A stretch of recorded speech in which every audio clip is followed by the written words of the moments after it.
அத்தியாயம் 1. கல்யாணராமன் தன் ஆயுளில் அவ்வளவு வேகமாக என்றைக்கும் ஓடியதில்லை.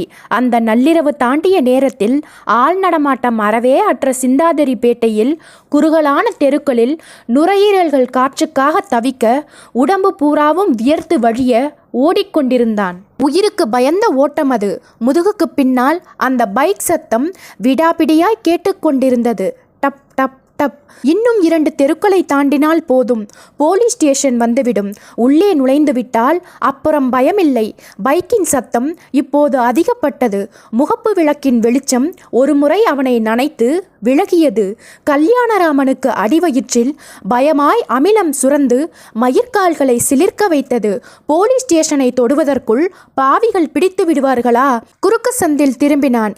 படுத்திருந்த மாடு ஒன்று மிரண்டு எழ அதன் மீது மோதிக்கொண்டு கீழே விழுந்து முழங்காலில் கணிசமாய் சிராய்த்து கொண்டு எரிகிற காயத்தோடு எழுந்து ஓடினான். சின்னதாய் ஒரு சாக்கடை குறுக்கிட்டது. ஓடுகின்ற பதற்றத்தில் அதில் சொத் தென்று காலை வைக்க சேரும் சகதியும் சிதறியது. பைக் சத்தம் விடாமல் தொடர்ந்தது. அந்த குறுகலான சாலையின் 2 பக்கங்களிலும் வீடுகளும் கடைகளும் சாத்தப்பட்ட கதவுகளோடு நிசப்தமாய் வந்தன. கல்யாணராமன் ஒரு வினாடி யோசித்தான். ஏதாவது ஒரு வீட்டின் கதவை தட்டி உதவி கேட்கலாமா? அதுதான் சரி. இப்படி வெறும் காலால் ஓடிக்கொண்டிருந்தால் சீக்கிரமே பிடிபட்டு விடுவோம். எந்த வீட்டின் கதவை தட்டுவது? பார்த்து கொண்டே ஓடினான் கல்யாணராமன். நெஞ்சுக்கூடு முழுவதும் பயத்தில் யுத்த கால முரசு மாதிரி மாறியிருந்தது. ஓடிக்கொண்டிருந்தவன் சட்டென்று வேகத்தை குறைத்தான். சாக்குப்படுதாக்கள் மறைவாய் கட்டியிருந்த அந்த தெருமுனை வீடு பார்வைக்கு கிடைத்தது. சிறிய ஓட்டு வீடு. வீட்டு முகப்பில் பொன்னம்மா இட்லி கடை என்று சாக்பீஸால் எழுதப்பட்ட எழுத்துக்கள் துருப்பிடித்த ஒரு தகர போர்டில் தெரிந்தது. இந்த வீட்டுக்குள் நுழைந்து விட வேண்டியதுதான். யோசித்தவன் வினாடி நேரத்தை கூட வீணாக்காமல் சாக்குப்படுதாவுக்குள் நுழைந்தான். பழங்கால கதவு பார்வைக்கு கிடைக்க தட்டினான். That that. உள்ளே இருந்து உடனே ஒரு குரல் கேட்டது. பெண்ணின் குரல். வரேன். கல்யாணராமன் வாயிலும் மூக்கிலும் மூச்சிறைத்து கொண்டு காத்திருந்தான். அந்த பயத்திலும் பதற்றத்திலும் கூட அவனுக்கு ஆச்சரியமாயிருந்தது. கதவை தட்டியதுமே அந்த பெண் திறக்க வருகிறாளே, வெளியே போயிருக்கிற அவளுக்கு வேண்டியவர்கள் யாராவது வந்து கதவை தட்டுவதாக நினைத்து விட்டாளோ? பைக் சத்தம் இப்போது அதிகப்படியாய் கேட்டது. ஹெட்லைட் வெளிச்சமும் எதிர்ப்புற சுவரில் விழுந்தது. மறுபடியும் கதவை தட்டினான் கல்யாணராமன். That that. வந்துட்டேன். கொட்டாவி விடும் சத்தமும் வளையல் சினுங்குவதும் கதம்பமாய் கலந்து கேட்க கதவின் தாழ்பால் விலகியது. 0 வாட்ஸ் விளக்கு வெளிச்சத்தில் அந்த பெண் நிழலுருவமாய் நின்றிருந்தாள். இளம் பெண். தலைமுடி களைந்து சிலும்பித் தெரிந்தது. ஏயா இவ்வளோ லேட்டு? உள்ள வாயா. கல்யாணராமனின் சட்டையை பிடித்து உள்ளே இழுத்தவள் சட்டென்று கதவை சாத்தி தாளிட்டாள். அவனை மெத்தென்று அணைத்து கொண்டவள் மல்லிகைப்பூ வாசனையோடு கேட்டாள். ஏயா இப்படி ஓடி வந்திருக்க? நான் ஏதாவது துரத்திச்சா? இல்ல. சரி வா, வந்து உட்கார். வேலு சாயந்தரமே என் கையில் சொல்லிடுச்சு, 1 மணிக்கு மேலே பார்ட்டி வரும் கண்டுக்கோன்னு. நானும் 1 மணிலேருந்து காத்துக்கிட்டு இருக்கேன். ரேட்டெல்லாம் வேலு சொல்லிச்சா? கல்யாணராமனுக்கு புரிந்து விட்டது. இவள் உடம்பை விற்கிற பெண். முன்பின் தெரியாத ஒரு புதிய வாடிக்கையாளருக்காக காத்து கொண்டிருக்கிறாள். என்னையா எதையோ பார்த்து பயந்து போன பச்சை குழந்தை மாதிரி முழிக்கிற? வந்து அக்கம் பக்கம் இருக்கிறவங்களுக்கு தெரிஞ்சிடுமோன்னு பார்க்குறியா? ராத்திரி 10 மணி வரைக்கும் இது இட்லி கடை, அதுக்கப்புறம் இது வேறு மாதிரியான கடைன்னு எல்லோருக்கும் தெரியும். யாரும் கண்டுக்க மாட்டாங்க. போலீஸ் இன்ஸ்பெக்டருக்கு போய் சேர வேண்டியதெல்லாம் போய் சேர்ந்துடும். வெளியே பைக் சத்தம் கேட்டது. வீட்டு வாசலுக்கு முன்பாய் அந்த சத்தம் அணைந்து போவதும் தெரிந்தது. கல்யாணராமன் அந்த பெண்ணின் கைகளை பற்றி கொண்டான். இதோ பாருமா, 2 பேர் என்னை கொல்றதுக்காக துரத்திட்டு வராங்க. நான் இங்கே எங்கேயாவது ஒளிஞ்சிக்கிறேன். தயவு பண்ணி என்னை காட்டி கொடுத்துடாத. அவள் தன் தாடையில் கையை வைத்து ஆச்சரியப்பட்டாள். அப்படின்னா நீ வேலு சொல்லிவிட்ட ஆள் இல்லையா? இல்ல. அவள் ஏமாற்றத்தோடு முனகினாள். நடுராத்திரியில் இப்படி ஒரு சாவ்கிராக்கியா? கல்யாணராமன் கும்பிட்டான். நாளைக்கு காலையில உனக்கு வேண்டிய பணம் தரேன். என்னை மட்டும் அவங்க கிட்ட இருந்து காப்பாத்திடு போதும். அவங்க எதுக்காக உன்னை துரத்துறாங்க? கல்யாணராமன் பேச வாயெடுத்த வினாடி வாசலில் பேச்சுக்குரல்கள் கேட்டன. இதுவரைக்கும் தான் ஓடி வந்திருக்கான். எப்படி சொல்ற? காலடி சகதிப்பார். ஓடுறப்ப சாக்கடையை மிதிச்சிருக்கான். பொன்னம்மா இட்லி கடைன்னு போர்டு போட்டிருக்கு. அவன் அந்த வீட்டுக்குள்ளாரதான் நுழைஞ்சிருப்பான்னு என் மனசுக்கு படுது. கதவை தட்டிட வேண்டியதுதான். தட்டினார்கள். கதவு தட்டப்பட்டதும் கல்யாணராமன் மறுபடியும் அந்த பெண்ணை கும்பிட்டான். கதவை தட்டுறது அவங்க தான். எப்படியாவது என் உசுரை காப்பாத்து. அவள் சலித்து கொண்டாள். என்னையா நீ நட்ட நடு ராத்திரியில வந்து பேஜார் பண்ணிக்கிட்டு? என்னை காப்பாத்திட்டா உனக்கு பணம் தரேன். என்ன அவங்க கொன்னுட்டாங்கன்னா சில முக்கியமான உண்மைகள் வெளியுலகத்துக்கு தெரியாமல் போயிடும். நாளைக்கு காலையில எவ்வளவு பணம் தருவ? நீ கேட்குற பணம். சரி, வீட்டுக்கு பின்னாடி பழைய சாமான்கள் போட்டு வைக்கிற அறை இருக்கு. அதுக்குள்ளார போய் ஒளிஞ்சிக்க. வரவங்க யாரா இருந்தாலும் நான் டாவு கட்டி அனுப்பிடுறேன். கதவு தட்டப்பட்டது. கல்யாணராமன் வீட்டுக்கு பின்பக்கமாக ஓடி அந்த பழைய அடைசல் அறைக்குள் அடைந்து கொண்டான். பொன்னம்மா அவிழ்ந்த கூந்தலை முடிந்து கொண்டே போய் வாசல் கதவை திறக்க, வாசற்படியில் 2 பேர் வலுவான புஜங்களோடு நின்றிருந்தார்கள். உடம்பு கட்டில் சட்டை பிதுங்கியது. அவர்கள் விட்ட மூச்சுக்காற்றில் கள்ள சாராயம் நாறியது.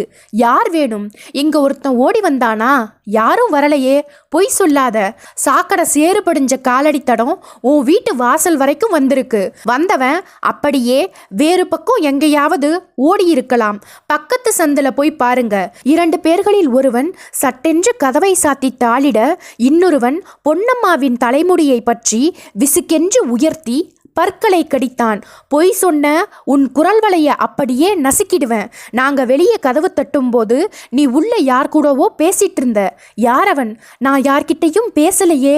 நிசம்மா, நீ யார்கிட்டையும் பேசல. பளீர். பொன்னம்மாவின் தலையே தெரித்து போகிற மாதிரி கன்னத்தில் அரைவிழ பொறி கலங்கி போனாள். சொல்லு, அவனை எங்க மறைச்சு வச்சிருக்க? நீ அவனை காப்பாற்ற நினைச்ச உன்னோட உயிர் உனக்கு சொந்தமில்ல. பொன்னம்மாவுக்கு வாய் உலர்ந்து போயிற்று. வந்து சொல்லு. அவள் தொண்டை குழியில் ஒருவனுடைய பெருவிரல் அழுத்தமாய் பதிய மூச்சு திணறிக்கொண்டு வீட்டின் பின்பக்கம் கையை காட்டினாள். வந்து காட்டு. பொன்னம்மாவை தள்ளி கொண்டு போனார்கள். வீட்டின் பின்பக்கம் இருட்டில் இருக்க பழைய சாமான்கள் போட்டு வைத்திருக்கும் அந்த சிதிலமான அறைக்கு முன்பாய் வந்து நின்றாள் பொன்னம்மா. இந்த ரூமா? ஆமா. 2 பேரும் தங்கள் இடுப்புகளில் மறைத்து வைத்திருந்த பளபளப்பான கத்திகளை எடுத்து கொண்டார்கள். அறைக்கதவை ஒருவன் எட்டி உதைக்க அது படீரென்று திறந்து கொண்டது. ஒரு பெரிய டின்னின் மறைவில் ஒளிந்து உட்கார்ந்திருந்த கல்யாணராமன் கண்களில் மரண பயத்தோடு மெதுவாய் எழுந்து நின்றான். அத்தியாயம் 2. கல்யாணராமன் அந்த 2 பேரையும் பார்த்து கை கூப்பினான். என்ன ஒன்றும் பண்ணிடாதீங்க என்று கெஞ்சினான்.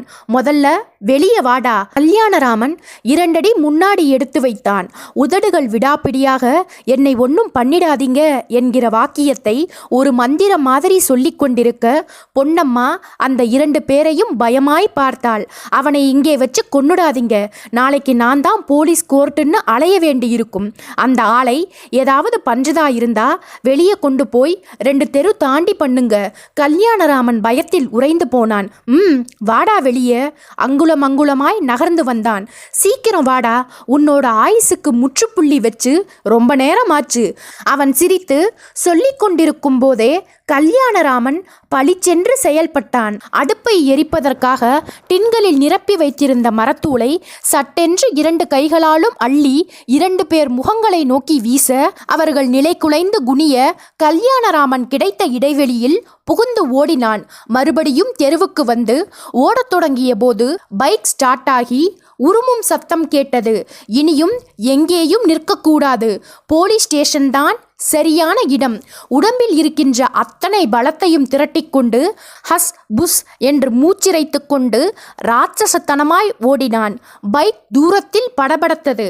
இன்னும் ஒரு தெருதான் தாண்டிவிட்டால் போலீஸ் ஸ்டேஷன் வந்துவிடும். அதற்கு பிறகு பயமில்லை. அதே வினாடிகளில் சிந்தாதிரிப்பேட்டை காவல் நிலையத்தில் சப் இன்ஸ்பெக்டர் கண்ணன் லாக்அப் கைதி ஒருவனை விசாரித்தபடி தம்ளாரில் இருந்த டீயை உறிஞ்சிக் கொண்டிருந்தார். உன் பேர் என்னடா? சுப்பிரமணியன் சார். எத்தனை நாளா இந்த சங்கிலி அறுக்கிற வேலையை பண்ணிக்கிட்டு இருக்க? கொஞ்ச நாளா தான் ஐயா. கொஞ்ச நாள்னா எவ்வளவு? 3 மாசம். எத்தனை செயின் அறுத்திருப்ப? 4 சார். கொன்னுடுவேன். உண்மையை சொல்லு. 6 சார். கான்ஸ்டபிள், அந்த பிரம்பை எடு. 15 ஐயா.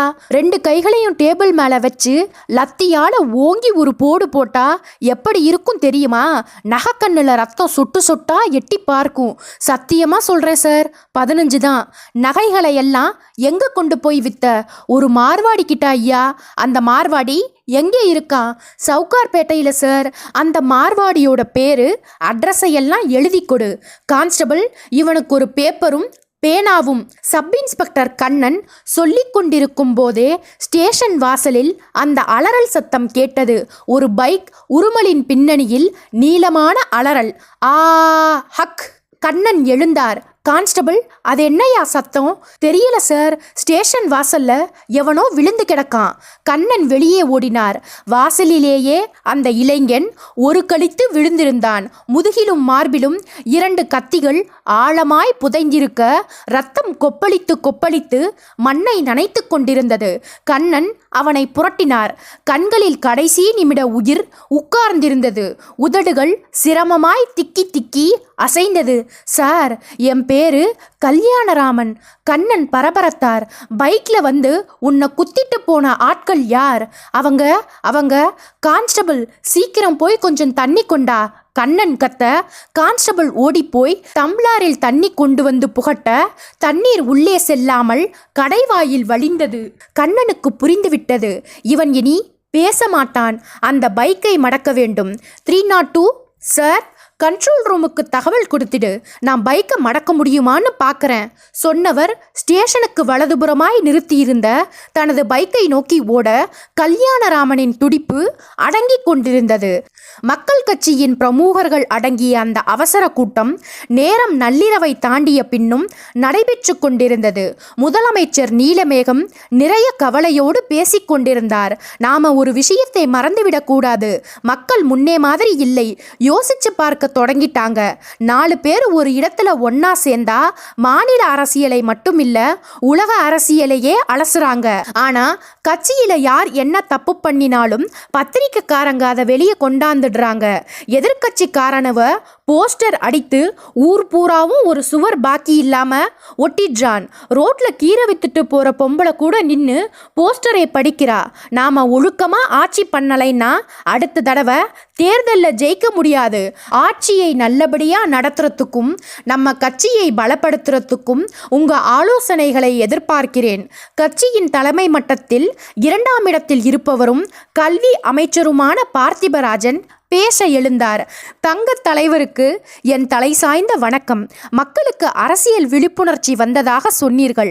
அந்த விழிப்புணர்ச்சி படித்தவர்கள் மத்தியில்தான் ஏற்பட்டிருக்கிறதே ஒழிய நம்மை கண்ணை மூடிக்கொண்டு ஆதரிக்கிற அடிமட்ட ஜனங்களிடம் ஏற்படவில்லை. அடுத்த தேர்தலில் மட்டுமல்ல, இனி வரப்போற எல்லா தேர்தலிலும் நம் கட்சிதான் வெற்றி பெறும்.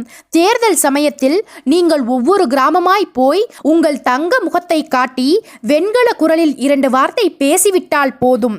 மக்களின் ஆதரவு நம் பக்கம்தான்.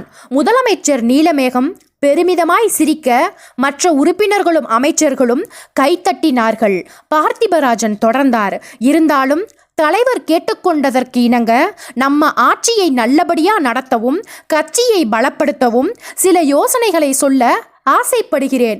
நம் ஆட்சிக்கு மிக பகைமையான விஷயம் எதுவென்றால் எதிர்க்கட்சியின் நடவடிக்கைகள் அல்ல, பத்திரிகைகளின் விமர்சனங்கள் தான். நாம் பண்ணுகிற ஒரு சிறிய தவறை கூட அவர்கள் பெரிய அளவில் விமர்சனம் செய்து நம் ஆட்சியின் பெயருக்கும் கட்சியின் பெயருக்கும் களங்கம் விளைவிக்கிறார்கள். அந்த பத்திரிகைகளுக்கு சில சலுகைகள் கொடுப்பதன் மூலம் அவற்றை நம் கட்டுப்பாட்டுக்குள் கொண்டு வர முடியும். முதலமைச்சர் உத்தரவு கொடுத்தால் இந்த காரியத்தை நானே செய்ய தயாராயிருக்கிறேன். நீலமேகம் சந்தேக குரலில் கேட்டார். பத்திரிகைகள் நாம் காட்டும் சலுகைகளுக்கு பணியுமா? பணிய வைக்க என்னால் முடியும். நீங்கள் உத்தரவு கொடுத்தால் போதும். சரி, எச்சரிக்கையாய் செயல்படுங்கள். நன்றி தலைவரே. கூட்டத்தை இத்துடன் முடித்துக்கொண்டு மற்ற விஷயங்களை நாளைய கூட்டத்தில் பேசிக்கொள்ளலாம். நேரம் நள்ளிரவை தாண்டிவிட்டது. முதலமைச்சர் எழுந்து கொள்ள மற்றவர்களும் எழுந்தார்கள். வெளியே வந்தார்கள். அந்த நேரத்திலும் மக்கள் ரோட்டில் காத்திருந்து நீலமேகத்தை பார்த்து ஆரவாரம் செய்ய போலீஸ் அதிகாரிகள் எதிர்கொண்டு முதலமைச்சரை காருக்கு அழைத்து போனார்கள். அவர் காரில் ஏறி கும்பிட்டு புறப்பட்டு போனதும் பார்த்திபராஜன் சக அமைச்சர்களிடம் சொன்னார், நம்ம தலைவர்தான். இந்த நடுராத்திரியில் கொற்ற பணியை கூட பொருட்படுத்தாம மக்கள் எவ்வளவு ஆர்வமா காத்திருந்து அவரை பார்த்து சந்தோஷமா ஆரவாரம் பண்றாங்க. மக்கள் எந்த தலைவர்கிட்ட இது மாதிரியான பிரியத்தையும் அன்பையும் காட்டினாங்க. நான் மேடையில் அடிக்கடி சொல்ற மாதிரி இவர் 1000 வருடத்துக்கு ஒரு தடவை அவதரிக்கிற மகானுக்கு சமம். இவரை எவனாலும் ஜெயிக்க முடியாது. பிறந்திருக்கிற குழந்தை கிட்ட போய் முதலமைச்சர் நீலமேகம்னு சொல்லி பாருங்க, 2 கையையும் எடுத்து தானா கும்பிடும்.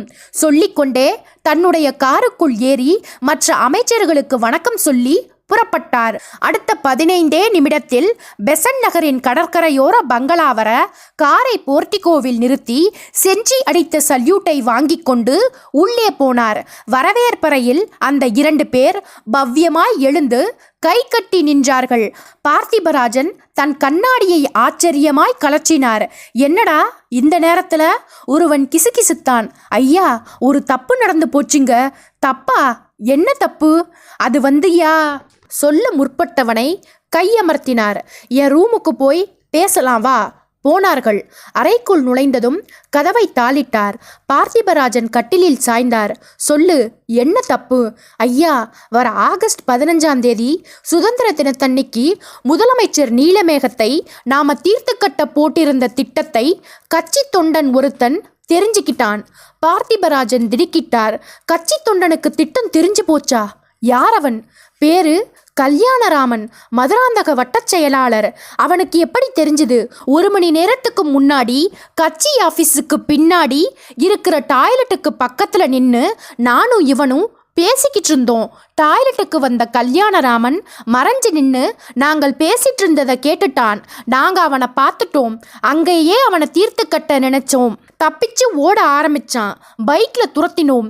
முட்டாள்களா, அவனை தீர்த்து கட்டினீங்களா? இல்லையா? தீர்த்து கட்டிட்டோம். ஆனா என்ன ஆனா? போலீஸ் ஸ்டேஷனுக்கு முன்னாடி தான் அவனை குத்தி கொல்ல முடிஞ்சுது. இன்ஸ்பெக்டர் கண்ணன் எங்களை பிடிக்கிறதுக்கு தீவிரமான முயற்சியில் இறங்கி இருக்கார்.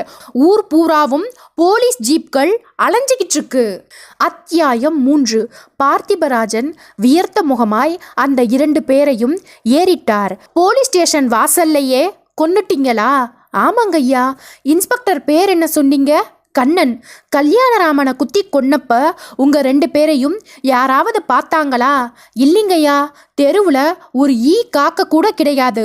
போலீஸும் ஸ்டேஷனுக்குள்ளாரதான் இருந்தாங்க. கண்ணிமைக்கிற நேரத்துக்குள்ள கல்யாணராமனோட உடம்புல எங்க கையில் இருந்த 2 கத்தியையும் பாய்ச்சிட்டோம். உயிர் போற மாதிரி குத்தினீங்களா? ஆமாங்கய்யா. அந்த நிமிடமே அவன் செத்திருக்கணும். சரியா மார்பிலையும் முதுகிலையும் கத்திகளை பாய்ச்சினோம். சத்தம் கேட்டு போலீஸ் வெளியே வந்தாங்களா? வந்தாங்க. அதுக்குள்ள நாங்க பைக்கை வேகமா பறத்திக்கிட்டு வந்துட்டோம்.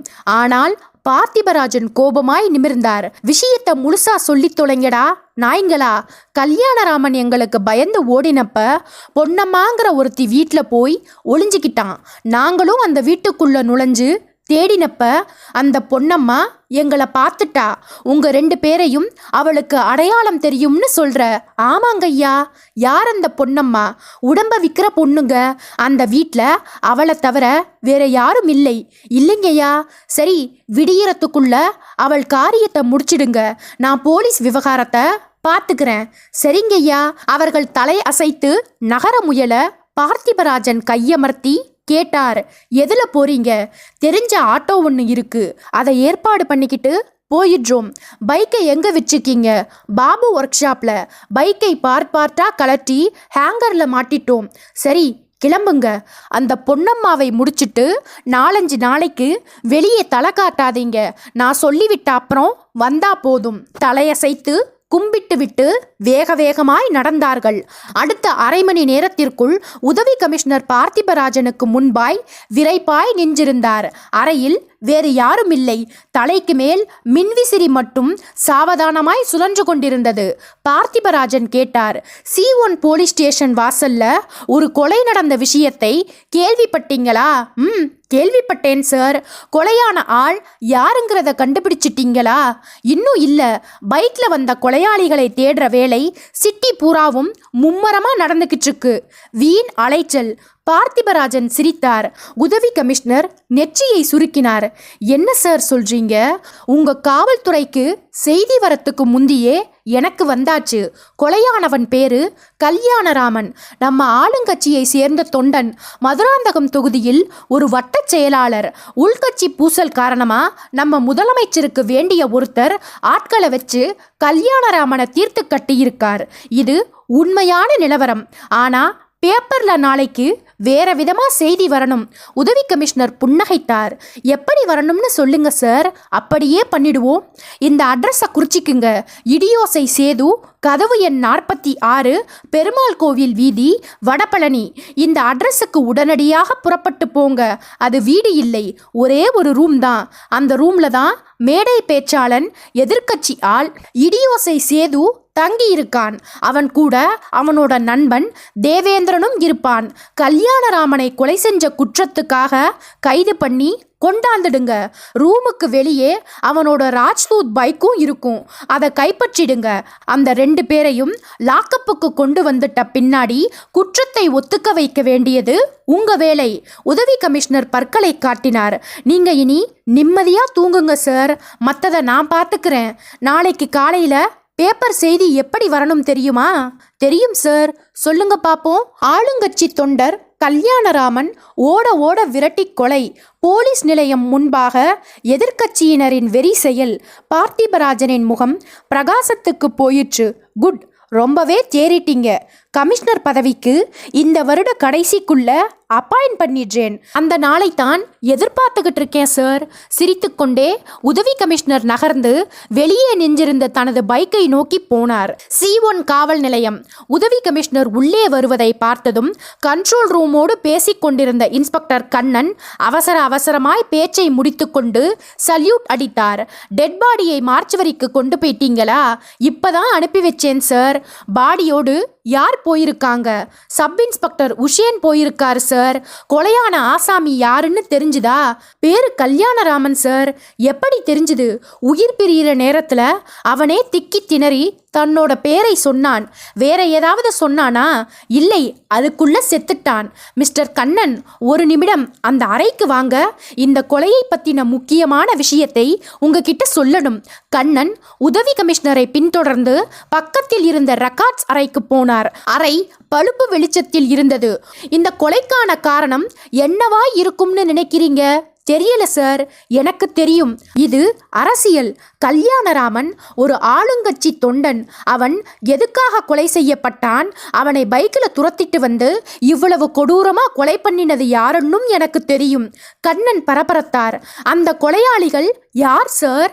எதிர்க்கட்சி மேடை பேச்சாளர் இடியோசை சேதுவும் அவனோட கூட்டாளியான தேவேந்திரனும். சார், இது எப்படி உங்களுக்கு தெரியும்னு கேட்குறீங்களா? மேலிடத்திலிருந்து கசிஞ்ச செய்தி. Hotline news. வடபழனி பெருமாள் கோயில் வீதியில் 46ஆம் எண் வீட்டில் இடியோசை சேதுவும் தேவேந்திரனும் தங்கியிருக்காங்க. உடனடியாக ஜீப்பை எடுத்துக்கிட்டு போய் அரெஸ்ட் பண்ணி கொண்டாந்துடுங்க. கண்ணன் தயங்கினார். சார், வாரண்டாவது 1வது சந்தேகத்தின் அடிப்படையில் கைது பண்ணி கொண்டு வாங்க. அவங்க வாரண்ட் கேட்டா முட்டிக்கு முட்டி தட்டி ஜீப்ல அள்ளி போட்டுக்கிட்டு வாங்க.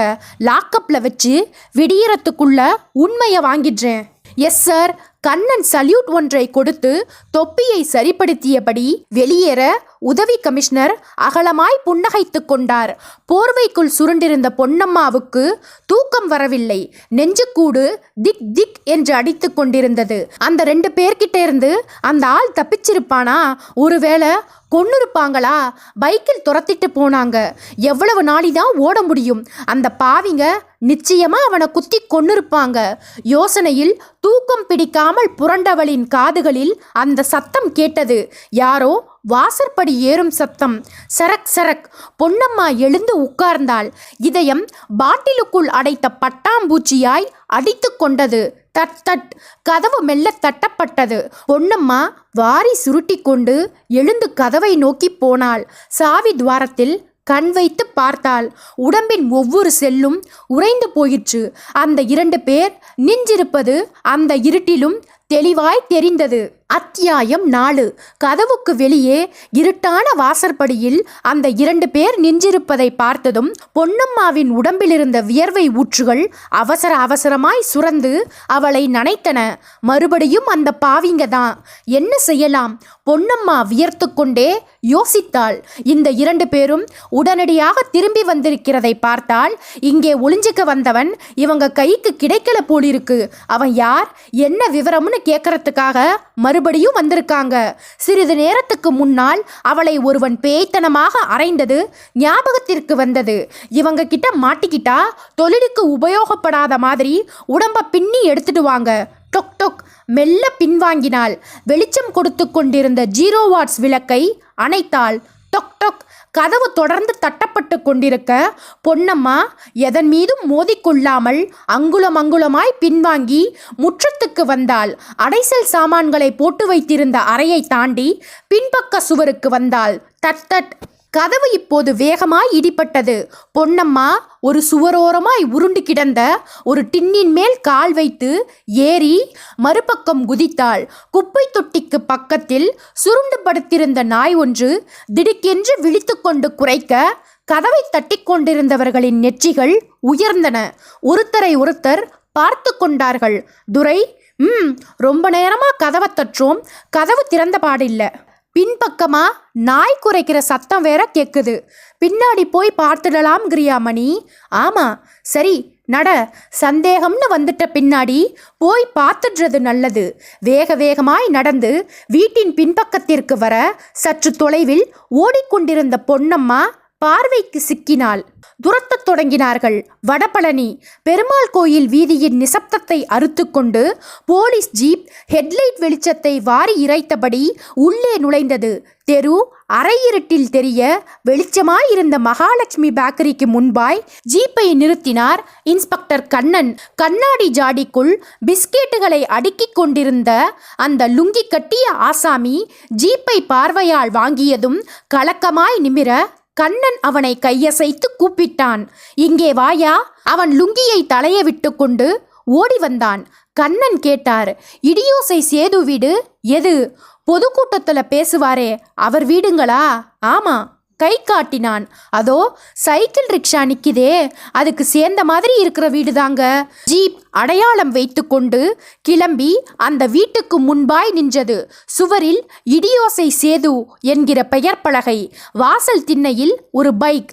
கண்ணனும் 2 கான்ஸ்டபிள்களும் கீழே குதித்தார்கள்.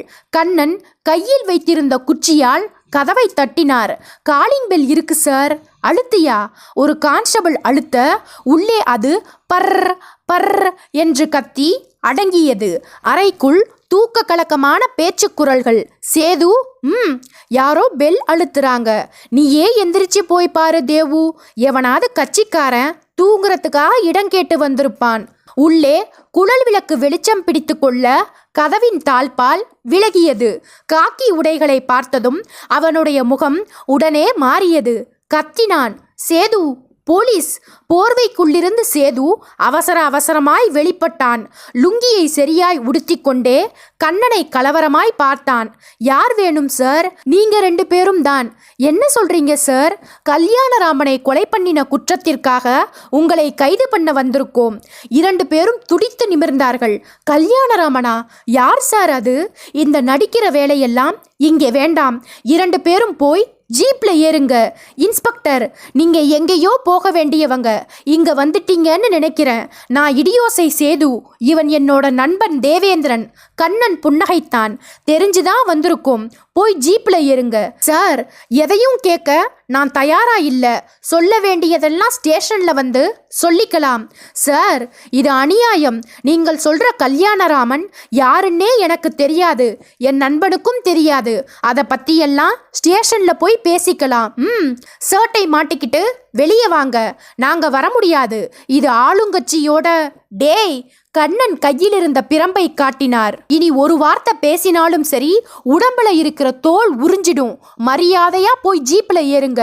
கண்ணனின் ஆவேசத்தை கண்டு பயந்த சேதுவும் தேவேந்திரனும் ஹேங்கரில் தொங்கிக் கொண்டிருந்த ஷர்ட்டுகளை எடுத்து மாட்டிக்கொண்டார்கள். நடங்க. நடந்தார்கள். இந்த பைக் உங்களோடது தானே? ஆமாம். சாவி? சுவரின் ஆணியில் தொங்கிக் கொண்டிருந்த சாவியை காட்டினான் சேது. கான்ஸ்டபிள். கண்ணன் திரும்பினார். பைக்கை ஸ்டேஷனுக்கு கொண்டாந்துடு. Yes sir. சேதுவும் தேவேந்திரனும் ஜீப்பின் பின்பக்கம் திணிக்கப்பட்டார்கள். கண்ணன் முன்பக்கம் தொற்றிக் கொண்டார். பொன்னம்மா சேலையை சற்றே உயர்த்தி பிடித்தபடி ஓடிக்கொண்டிருந்தாள். உடம்பு வியர்த்து வழிய மூச்சிரைத்தது. 2 தெரு தள்ளி இருக்கிற போலீஸ் ஸ்டேஷனுக்குள்ளே நுழைஞ்சிட்டா அந்த பாவிங்க கிட்ட இருந்து தப்பிச்சுக்கலாம். ஒரு தடவை நின்று திரும்பி பார்த்தாள். கொஞ்ச தூரத்தில் அவர்கள் நிழலுருவங்களாய் வந்து கொண்டிருப்பது தெரிந்தது. முன்னைக்கு இப்போது தூரம் குறைந்திருப்பது தெரிந்தது.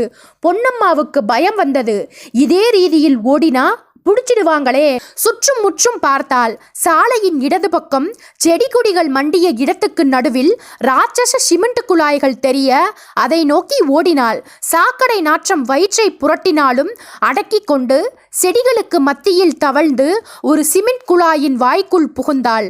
உள்ளே மண்டியிருந்த இருட்டில் கரைந்து குத்துக்காலிட்டு உட்கார்ந்து கொண்டாள். காற்றுக்காக அஸ் அஸ் என்று மார்பு இறைத்தது. வேர்வை உள்ளாடைகளை தெப்பமாய் நனைத்திருந்தது.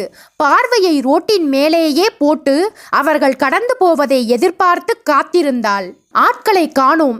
வினாடிகள் வேகமாய் விழுந்து கொண்டிருக்க பொன்னம்மா ஆச்சரியப்பட்டாள். எங்கே இவங்களை காணோம்? இந்நேரத்துக்கு இங்கே வந்திருக்கணுமே. ஒருவேளை அந்த பக்கம் ரோட்ல திரும்பிட்டாங்களோ? யோசித்து கொண்டே குத்துக்காலிட்டு உட்கார்ந்தவள் பட்டென்று அந்த சத்தங்களை உணர்ந்தாள். யாரோ லேசாய் மூச்சிரைக்கிற சத்தம். இருட்டான சிமெண்ட் குழாய்க்குள் திரும்பி பார்த்தாள். அவர்கள் இருவரும் குழாயின் மறுமுனை வழியாக உள்ளே நுழைந்து அவளை நோக்கி தவழ்ந்து பல்லிகளைப் போல ஊர்ந்து கொண்டிருந்தார்கள்.